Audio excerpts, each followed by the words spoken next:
challenges of once-in-a-century pandemic, took long strides towards Atmanirbhar Bharat, committed to Panch Pran, and laid solid foundations for the Amrit Kal. As a result, our young country has high aspirations, pride in its present, and hope and confidence for a bright future.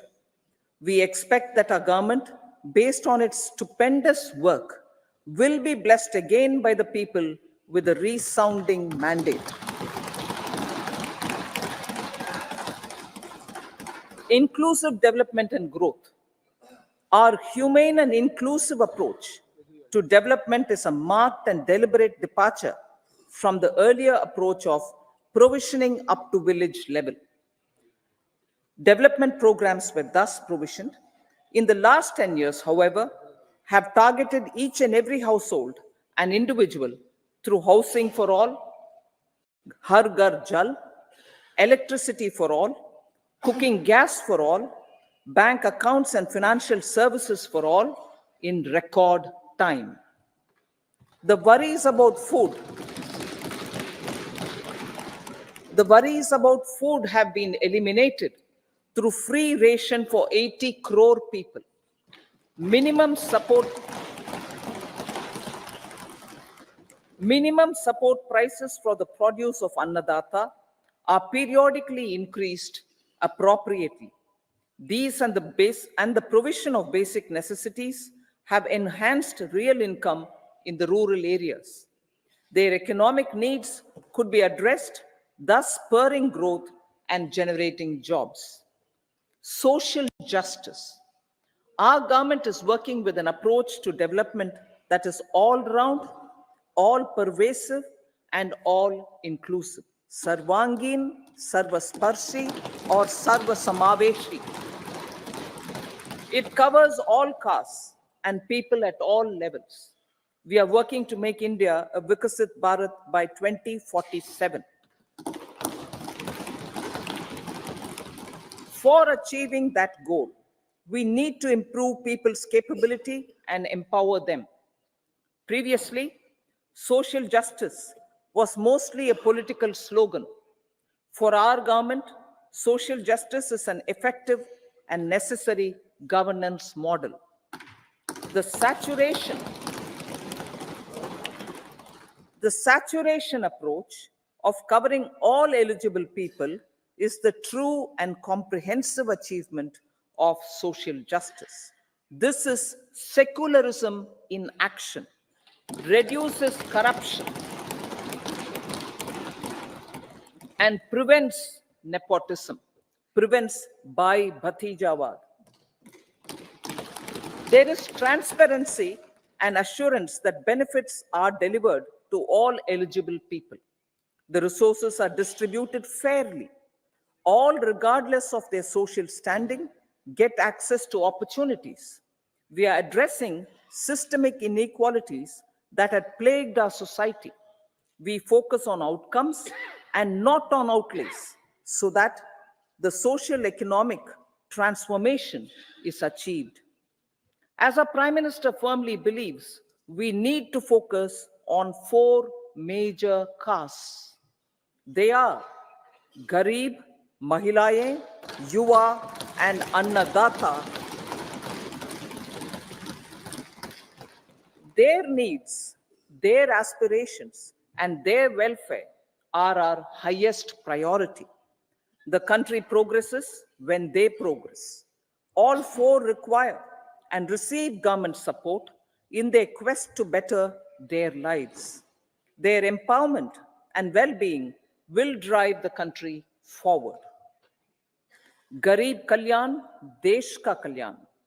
We believe in empowering the poor. The earlier approach of tackling poverty through entitlements had resulted in very modest outcomes. When the poor became empowered partners in the development process, government's power to assist them also increases manifold. With the pursuit of Sabka Saath, in these 10 years, the government has assisted 25 crore people to get freedom from multi-dimensional poverty. Our government's efforts are now getting synergized with energy and passion of such empowered people.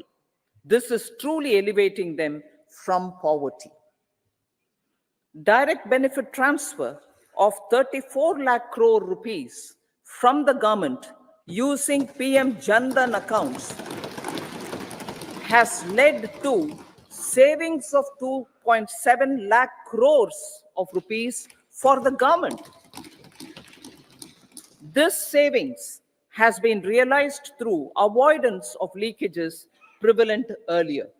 The savings have helped in providing more funds for Garib Kalyan. PM Swanidhi has provided credit assistance to 78 lakh street vendors. From that total of 78 lakh street vendors, 2.3 lakh have received credit for the third time. PM Janman Yojana reaches out to the particularly vulnerable tribal groups who have remained outside the realm of development so far. PM Vishwakarma Yojana provides end-to-end support to artisans and craftspeople engaged in 18 trades. The schemes for empowerment of Divyangs and transgender persons reflect firm resolve of our government to leave no one behind. Welfare of Annadata. Farmers are our Annadata. Every year under PM Kisan Samman Yojana, direct financial assistance is provided to 11.8 crore farmers, including marginal and small farmers. Crop insurance is given to 4 crore farmers under PM Fasal Bima Yojana. These, besides several other programs, are assisting Annadata in producing food for the country and for the world. Electronic National Agricultural Market has integrated 1,361 mandis and is providing services to 1.8 crore farmers with trading volume of 3 lakh crores of rupees. The sector is poised for inclusive, balanced, higher growth and productivity. These are facilitated from farmer-centric policies, income support, coverage of risks through price and insurance support, promotion of technologies and innovations through startups. Empowering the Amrit PD, the Yuva. Our prosperity depends on adequately equipping and empowering the youth. The National Education Policy 2020 is ushering the transformational reforms. PM Schools for Rising India, PM Shri, are delivering quality teaching and nurturing holistic and well-rounded individuals. The Skill India mission has trained 1.4 crore youth, upskilled and reskilled 54 lakh youth, and established 3,000 new ITIs. A large number of institutions of higher learning, namely 7 IITs, 16 triple ITs, 7 IIMs, 15 AIMS, and 390 universities have been set up. PM Mudra Yojana has sanctioned 43 crore loans aggregating to 22.5 lakh crores of rupees for entrepreneurial aspirations of our youth. Besides that, Fund of Funds, Startup India, and Startup Credit Guarantee schemes are assisting our youth. They are also becoming Rozgar Data. The country is proud of our youth scaling new heights in sports. The highest ever medal tally in Asian Games and Asian Para Games in 2023 reflects a high confidence level.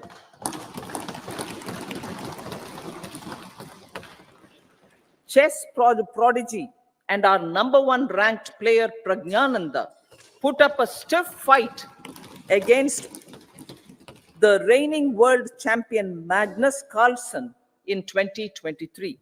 Today, India has over 80 chess grandmasters compared to little over 20 in 2010. Momentum for Nari Shakti, the empowerment of women through entrepreneurship, ease of living, and dignity for them has gained momentum in these 10 years. 30 crore Mudra Yojana loans have been given to women entrepreneurs. Female enrollment in higher education has gone up by 28% in 10 years. In STEM courses, girls and women constitute 43% of enrollment, one of the highest in the world. All these measures are getting reflected in the increasing participation of women in workforce. Making triple talaq illegal, reservation of 1/3 seats for women in the Lok Sabha and state assemblies, and giving over 70% houses under PM Awas Yojana in rural areas to women, and giving over 70% houses under PM Awas Yojana in rural areas to women as sole or joint owners have enhanced their dignity. Exemplary track record of governance, development, and performance. Besides delivering on high growth in terms of gross domestic product, the government is equally focused on a more comprehensive GDP, that is, governance, development, and performance. Our government has provided transparent, accountable, people-centric, and prompt, trust-based administration with citizen first and minimum government, maximum governance approach. The impact of all-round development is discernible in all sectors.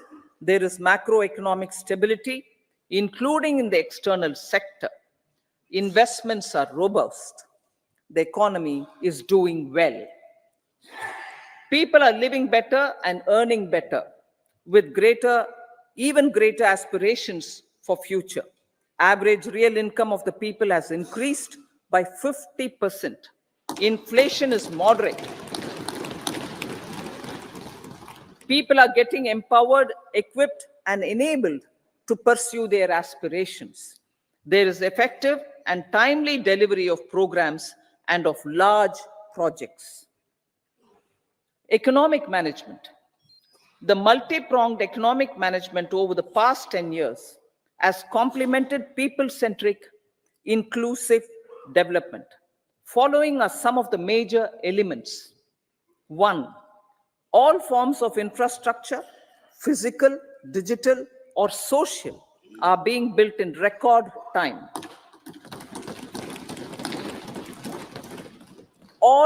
Number 2, all parts of the country are becoming active participants in economic growth. Number 3, digital public infrastructure, a new factor of production as if in the 21st century, is instrumental in formalization of the economy. Number 4, goods and services tax has enabled one nation, one market, one tax. Tax reforms have led to deepening and widening of tax base. Number 5, strengthening of the financial sector has helped in making savings, credit, and investments more efficient. Number 6, GIFT IFSC and the Unified Regulatory Authority, IFSCA, are creating a robust gateway for global capital and financial services for the economy. Number 7, proactive inflation management has helped keep inflation within the policy band. Now, the global context, Honorable Speaker, sir. Geopolitically, Global affairs are becoming more complex and challenging with wars and conflicts. Globalization is being redefined with reshoring and friendshoring, disruption and fragmentation of supply chains, and competition for critical minerals and technologies. A new world order is emerging after the COVID pandemic. India assumed the G20 presidency during very difficult times for the world. The global economy was going through high inflation, high interest rates, low growth, very high public debt, low trade growth, and climate changes. The pandemic has led to a crisis of food, fertilizer, fuel, and finances for the world, while India successfully navigated its way. The country showed the way forward and built consensus on solutions for those global problems. The recently announced India Middle East Europe economic corridor is a strategic and economic game changer for India and others. In the words of Honorable Prime Minister, the corridor, and I quote, will become the basis of world trade for hundreds of years to come. And history will remember that this corridor was initiated on Indian soil, unquote. Vision for Vikasit Bharat. Our vision for Vikasit Bharat is that of prosperous Bharat in harmony with nature, with modern infrastructure, and providing opportunities for all citizens and all regions to reach their potential. With confidence arising from strong and exemplary track record of performance and progress, earning Sabka Vishwas, the next 5 years will be years of unprecedented development and golden moments to realize the dream of developed India by 2047. The trinity of demography, democracy, and diversity, backed by Sabka Prayas, has the potential to fulfill aspirations of every Indian. As Honorable Prime Minister in his Independence Day address to the nation mentioned, I quote, there is no dearth of opportunities, as many opportunities as we want. The country is capable of creating more opportunities. Sky is the limit, unquote. Strategy for Amritkal. Our government will adopt economic policies that foster and sustain growth, facilitate inclusive and sustainable development, improve productivity, create opportunities for all, help them enhance their capabilities, and contribute to generation of resources to power investments and fulfill aspirations. Guided by the principle, reform, perform, and transform, the government will take up next generation reforms and build consensus with the states and stakeholders for effective implementation. It is an important policy priority for our government to ensure timely and adequate finances, relevant technologies, and appropriate training for the micro, small, and medium enterprises, MSMEs, to grow and also compete globally. Orienting the regulatory environment to facilitate their growth will be an important element of this policy mix. Aligning with the Panchamrit goals, our government will facilitate sustaining high and more resource-efficient economic growth. This will work towards energy security in terms of availability, accessibility, and affordability. For meeting the investment needs, our government will prepare the financial sector in terms of size, capacity, skills, and regulatory framework. Aspirational Districts Program. Our government stands ready to assist the states in faster development of aspirational districts and blocks, including generation of ample economic opportunities. Development of the East.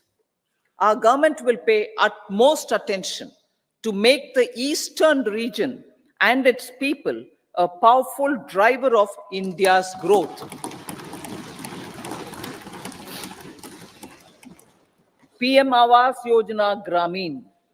Despite the challenges due to COVID, implementation of PM Awas Yojana Gramin continued, and we are close to achieving the target of 3 crore houses.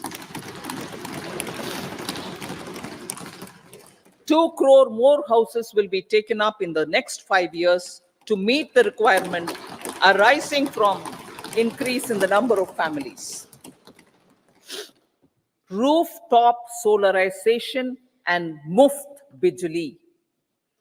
Through rooftop solarization, 1 crore households will be enabled to obtain up to 300 units free electricity every month.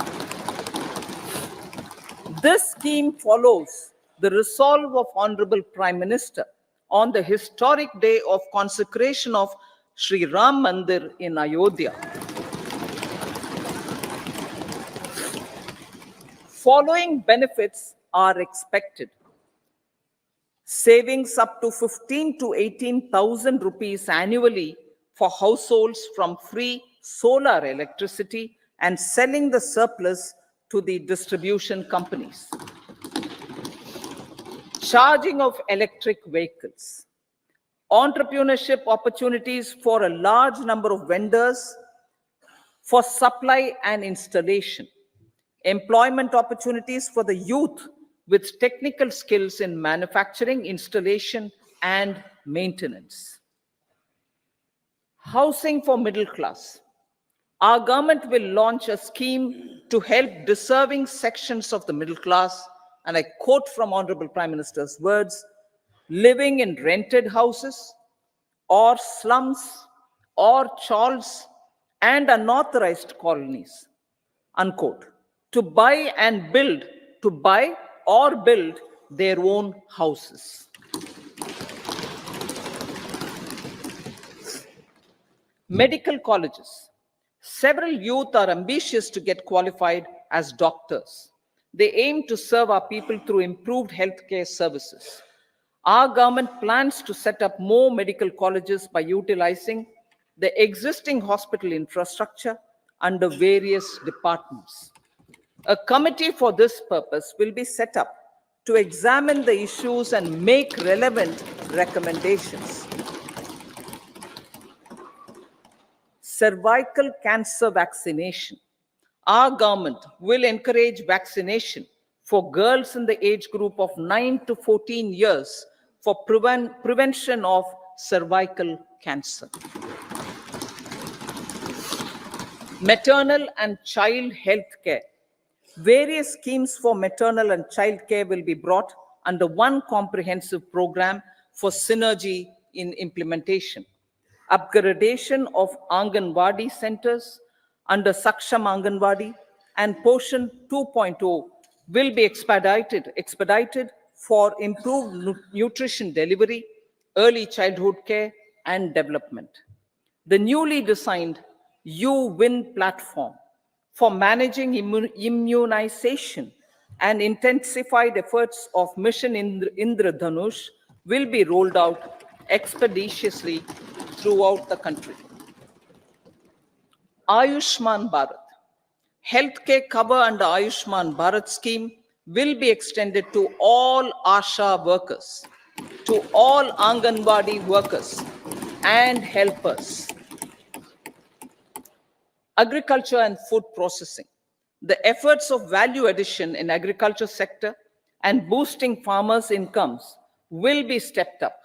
Pradhan Mantri Kisan Sampada Yojana has benefited 38 lakh farmers and generated 10 lakh employment. Pradhan Mantri Formalization of Micro Food Processing Enterprises Yojana has assisted 2.4 lakh SHGs, and 60,000 individuals with credit linkages. Other schemes are complementing the efforts for reducing post harvest losses and improving productivity and incomes.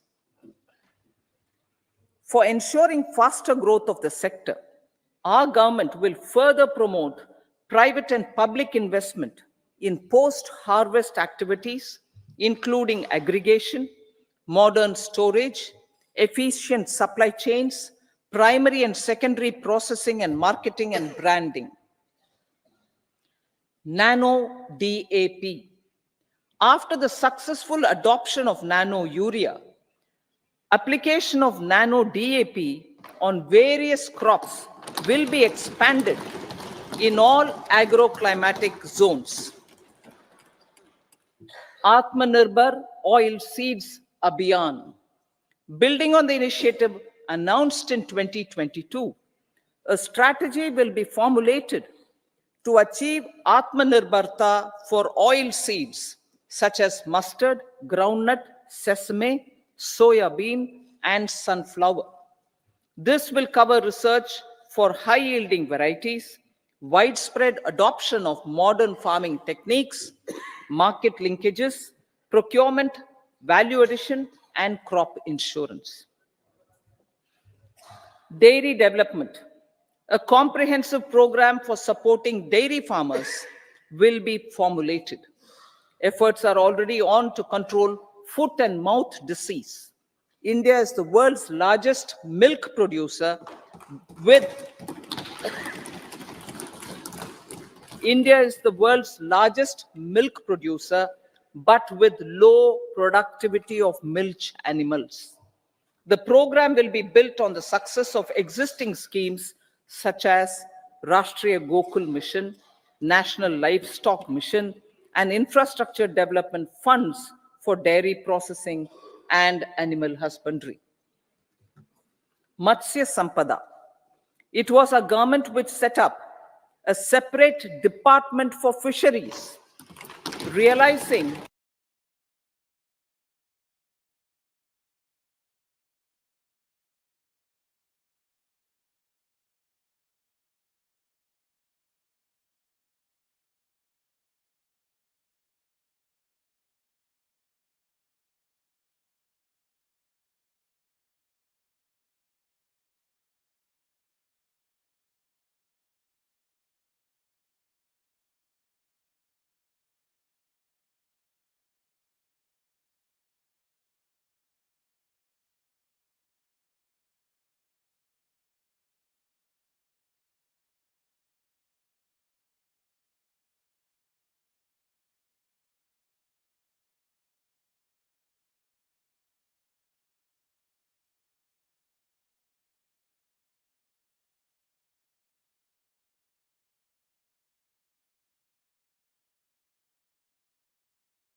research and innovation significantly in sunrise domains.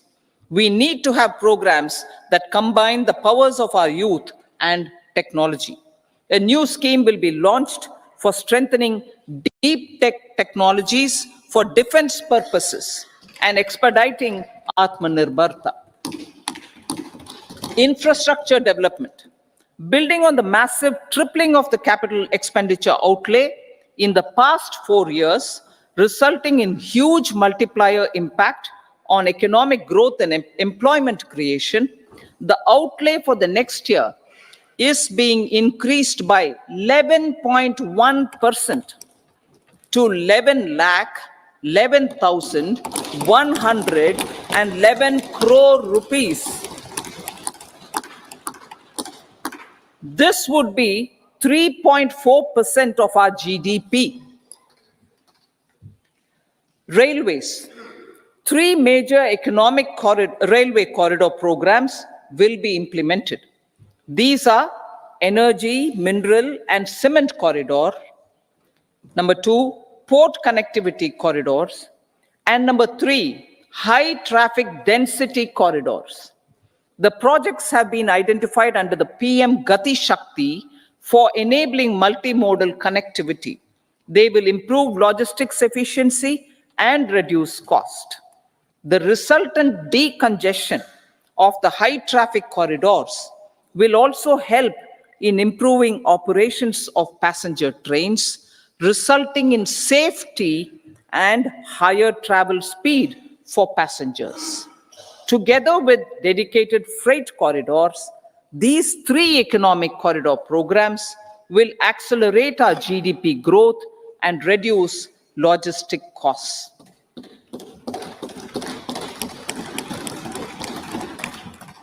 40,000 normal rail bogies will be converted to Vande Bharat standards to enhance safety, convenience, and comfort of passengers. Aviation sector. The aviation sector has been galvanized in the past 10 years. Number of airports have doubled to 149. Rollout of air connectivity to Tier 2 and Tier 3 cities under UDAN scheme has been widespread. 517 new routes are carrying 1.3 crore passengers. Indian carriers have proactively placed orders for over 1,000 new aircrafts. Expansion of existing airports and development of new airports will continue expeditiously. Metro and Namo Bharat. We have a fast expanding middle class and rapid urbanization is taking place. Metro rail and Namo Bharat can be the catalyst for the required urban transformation. Expansion of these systems will be supported in large cities, focusing on transit-oriented development. Green energy. Towards meeting our commitment for net zero by 2070, the following measures will be taken. Viability gap funding will be provided for harnessing offshore wind energy potential for initial capacity of 1 gigawatt. Coal gasification and liquefaction capacity of 100 metric tons will be set up by 2030. This will also help in reducing imports of natural gas, methanol, and ammonia.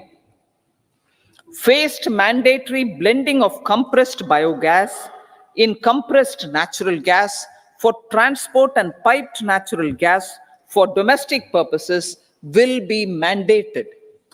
Financial assistance will be provided for procurement of biomass aggregation machinery to support collection. Electric vehicle ecosystem. Our government will expand this and strengthen the e-vehicle ecosystem by supporting manufacturing and charging infrastructure. Greater adoption of e-buses for public transport networks will be encouraged through payment security mechanism. Biomanufacturing and biofoundry. For promoting green growth, a new scheme of biomanufacturing and biofoundry will be launched. This will provide environment-friendly alternatives such as biodegradable polymers, bioplastics, biopharmaceuticals, and bioagri inputs. This scheme will also help in transforming today's consumptive manufacturing paradigm to the one based on regenerative principles. Blue Economy 2.0. For promoting climate resilient activities for Blue Economy 2.0, a scheme for restoration and adaptation measures and coastal aquaculture and mariculture with integrated and multi-sectoral approach will be launched. Comprehensive development of tourist centers. The success of organizing G20 meetings in 60 places presented diversity of India to global audience. Our economic strength has made the country an attractive destination for business and conference tourism. Our middle class also now aspires to travel and explore. Tourism, including spiritual tourism, has tremendous opportunities for local entrepreneurship. States will be encouraged to take up comprehensive development of iconic tourist centers, branding and marketing them at global scale. A framework for rating of the centers based on quality of facilities and services will be established. Long-term interest-free loans will be provided to states for financing such development on matching basis. To address the emerging fervor for domestic tourism, Honorable Speaker, sir, projects for port connectivity, tourism infrastructure, and amenities will be taken up on our islands, including Lakshadweep. This will help in generating employment also. Promoting investments. The FDI inflow during 2014 to 23 was 596 billion US dollars, marking a golden era. That is twice the inflow during 2005 to 14. For encouraging sustained foreign investment, we are negotiating bilateral investment treaties with our foreign partners in the spirit of First Develop India. FDI is First Develop India. Reforms in the states for Vikasit Bharat. Many growth and development enabling reforms are needed in the states for realizing the vision of Vikasit Bharat. A provision of 75,000 crore rupees as 50-year interest-free loan is proposed this year to support those milestone-linked reforms by the state governments. Societal changes. The government will form a high-powered committee for an extensive consideration of the challenges arising from fast population growth and demographic changes. The committee will be mandated to make recommendations for addressing these challenges comprehensively in relation to the goal of Vikasit Bharat. Amrit Kal as Kartavya Kal. Our government stands committed to strengthening and expanding the economy with high growth and to create conditions for people to realize their aspirations. Honorable Prime Minister, in his Independence Day address to the nation in the 75th year of our Republic, said, and I quote, "We commit ourselves to national development with new inspirations, new consciousness, new resolutions as the country opens up immense possibilities and opportunities. It is our kartavya kal. Unquote. Every challenge of the pre-2014 era was overcome through our economic management and our governance. These have placed the country on a resolute path of sustained high growth. This has been possible through right policies, true intentions, and appropriate decisions. In the full budget in July, Honorable Speaker, our government will present a detailed roadmap for our pursuit of Vikasit Bharat.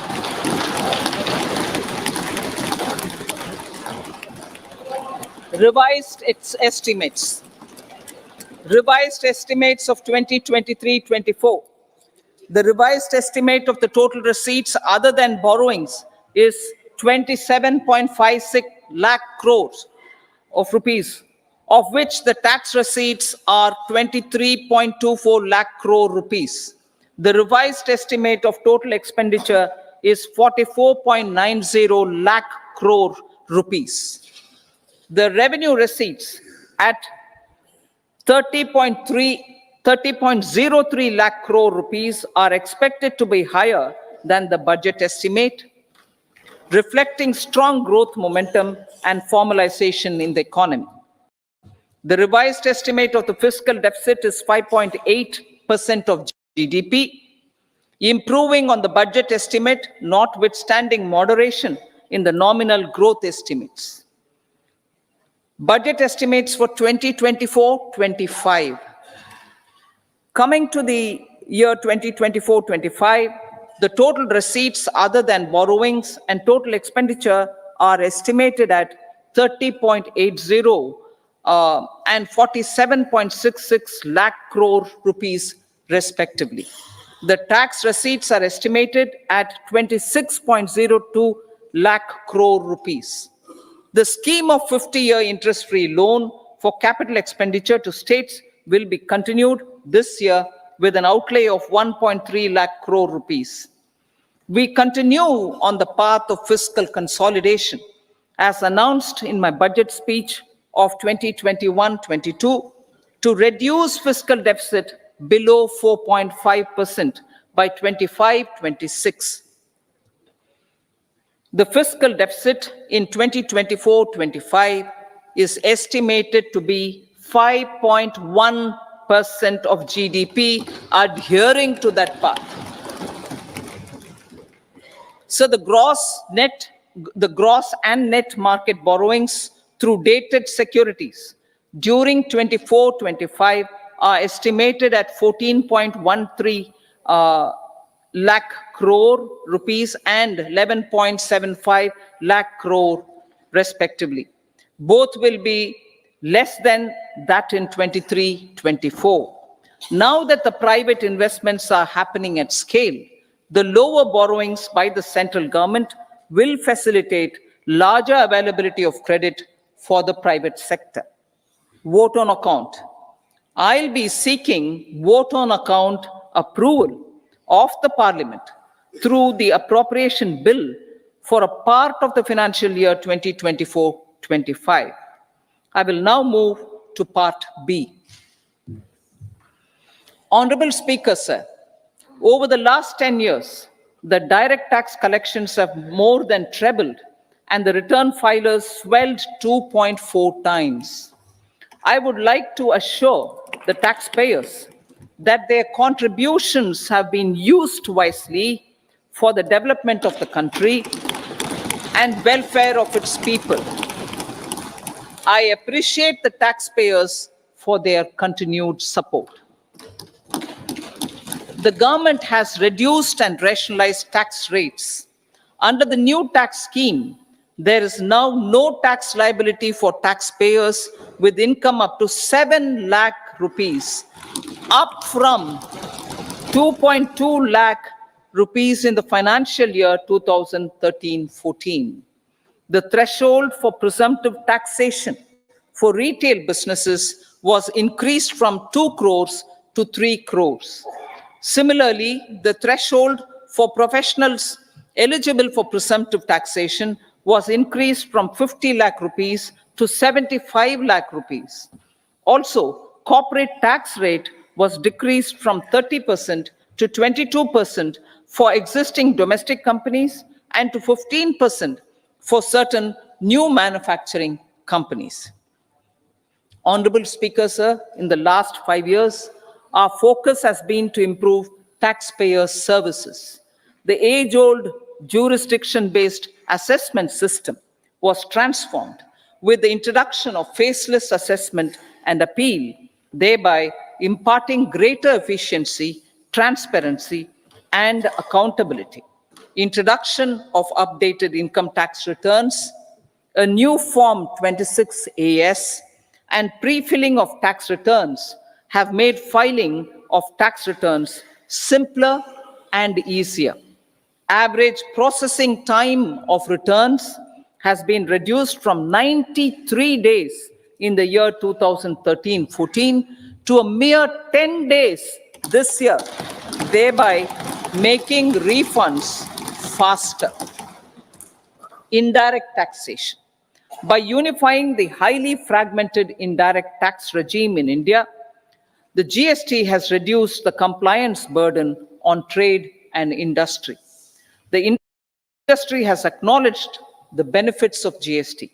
According to a recent survey conducted by a leading consulting firm, 94% of industry leaders view the transition to GST as largely positive.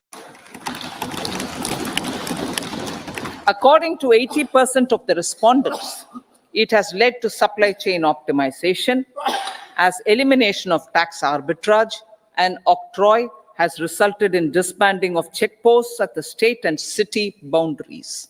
At the same time, tax base of GST more than doubled, and the average monthly gross GST collection has almost doubled to 1.66 lakh crores this year. States too have benefited. States' SGST revenue, including compensation released to states in the post-GST period of 2017-18 to 2022-23, has achieved a buoyancy of 1.22.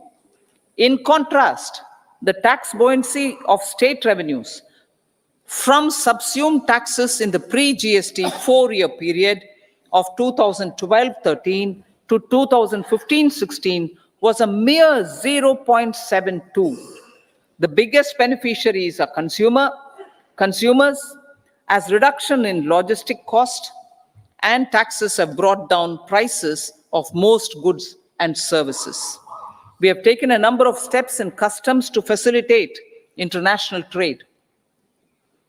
As a result, the import release time declined by 47% to 71 hours at inland container depots, by 28% to 44 hours at air cargo complexes, and by 27% to 85 hours at seaports over the last 4 years since 2019, when the national time release studies were first started.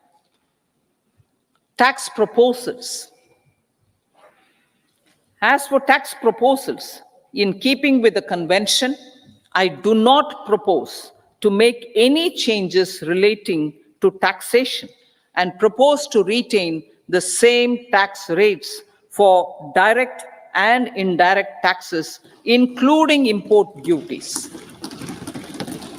However, certain tax benefits to startups and investments made by sovereign wealth or pension funds, as also tax exemption on certain income of some IFSC units, are expiring on 31/3/2024.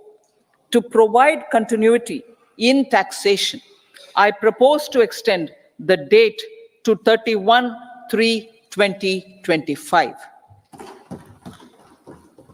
Moreover, in line with our government's vision to improve ease of living and ease of doing business, I wish to make an announcement to improve taxpayer services.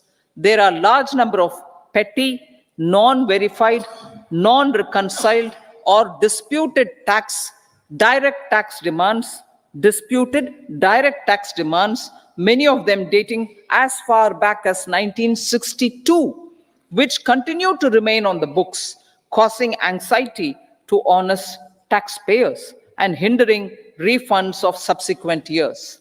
Honorable Speaker, sir, I propose to withdraw such outstanding direct tax demands up to 25,000 rupees pertaining to the period up to financial year 2009-10 and up to 10,000 rupees for financial years 2010-11 to 2014-15. This is expected to benefit about a crore taxpayers. 1 crore taxpayers would benefit out of this.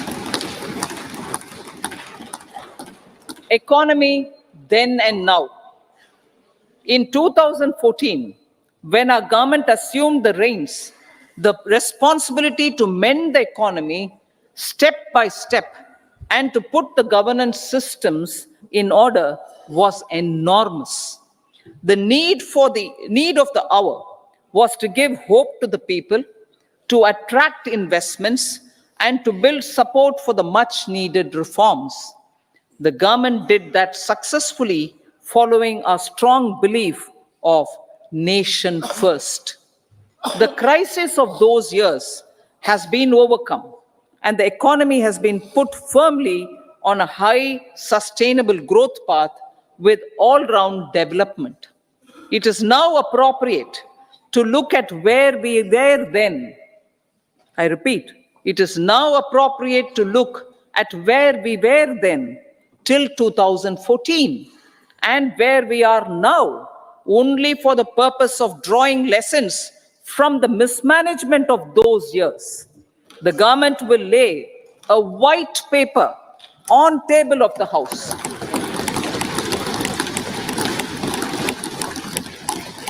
The exemplary track record of governance, development, and performance, effective delivery, and Jan Kalyan has given the government trust, confidence, and blessings of the people to realize whatever it takes. The goal of Vikasit Bharat with good intentions, true dedication, and hard work in the coming years and decades. With this, Honorable Speaker, I commend the interim budget to this august House. Jai Hind.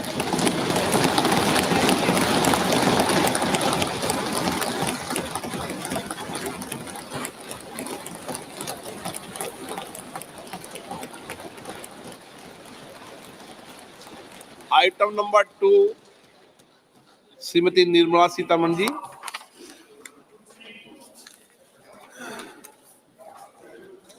So, with your permission, I rise to lay on the table the following statements under Section 3(1) of the Fiscal Responsibility and Budget Management Act 2003, medium-term fiscal policy cum fiscal policy strategy statement, and macroeconomic framework statement.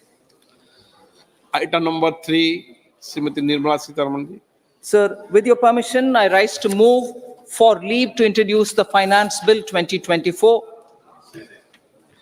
प्रश्न ये है कि विधेयक को पुनर्स्थापित करने की अनुमति प्रदान की जाए। जो सदस्य इसके पक्ष में हाँ कहें, जो सदस्य विरोध में ना कहें। मेरे विचार में निर्णय हाँ वालों के पक्ष हुआ, हाँ वालों के पक्ष हुआ। माननीय मंत्री जी विधेयक को पुनर्स्थापित करें। So I introduce the bill. सभा की कार्रवाई शुक्रवार दिनांक 2 फरवरी 2024 को प्राप्त 11 बजे तक के लिए स्थगित की जाती है।